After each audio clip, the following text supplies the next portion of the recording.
Yine ay doğuyor, yine günler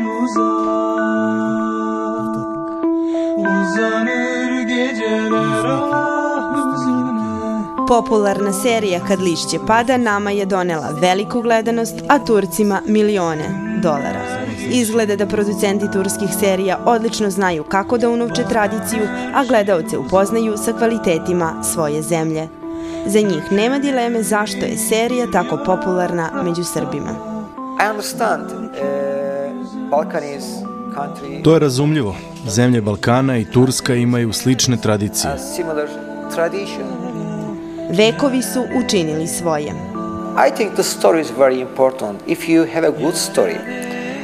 Smatram da je priča najvažnija. Ako imate dobru priču, svako će želeti da je pogleda.